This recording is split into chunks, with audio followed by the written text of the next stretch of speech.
I shin slide here.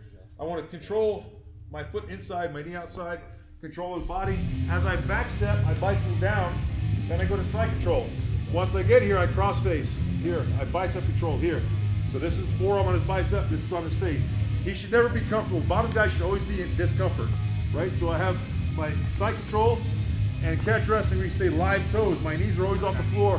I'll put my knees down so I can talk so I'm not crushing Terrell, but often I'll do this so I'm talking. But drill-wise, your weight should be on your partner. Your hips should be down and forward, putting live toes into him, making him uncomfortable.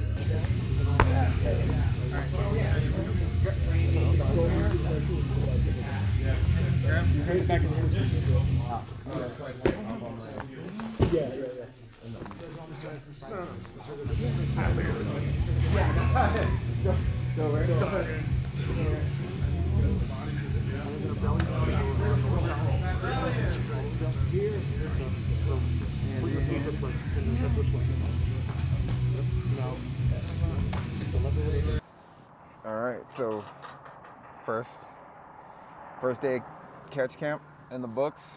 But yeah, up here in Prescott, it's beautiful. Unfortunately, there was no hotel, so I have to make a 2-hour drive back to Phoenix, and then come back here in the morning at 9 a.m. So it'll be a crazy weekend. My body's sore,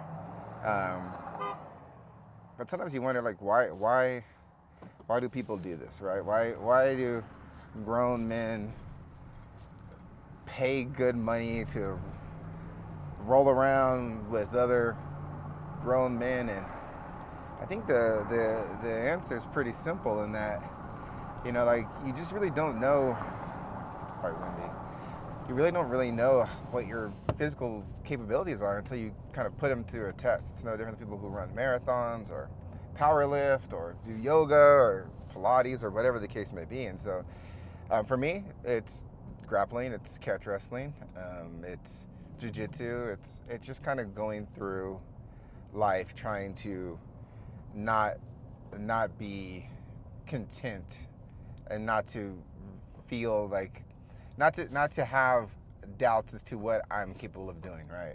And not in like a machismo kind of like, I want to fight the world and I just see red and bodies hit the floor kind of like super like toxic macho-ness, but it's more of like hey, like when life sucks or when life is just difficult, whether it's at work or dealing in relationships or family or whatever the case may be, like I know that I've gone through things that were physically taxing and painful and everything, and you know, I was able to kind of rise through it, right, and persevere and thrive. And so it just kind of puts life into a balance. It kind of puts life into a perspective, right? And it sounds cliche, and it's, you know, it sounds like every other jiu-jitsu guy in the world who thinks that jiu-jitsu is the cure-all for everything, but it really does kind of help you level set in terms of like what's important and what can you do and what can you overcome. Like there's things that I now know that I can overcome that I didn't ever think I would be able to do physically, right?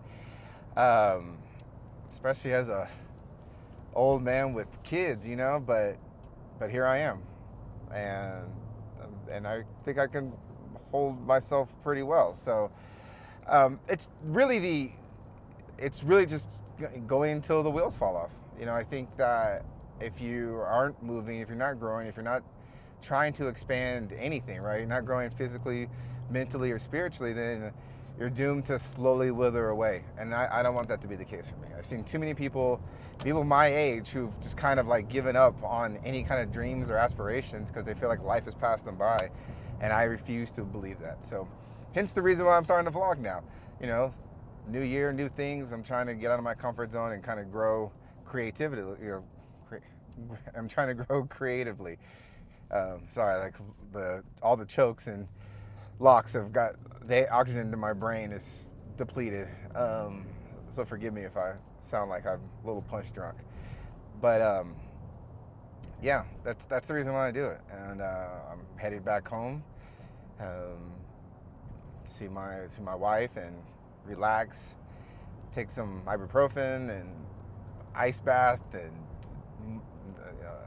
Epsom salt or whatever it takes, Bengay, all the things, so that I can come back here and do it again.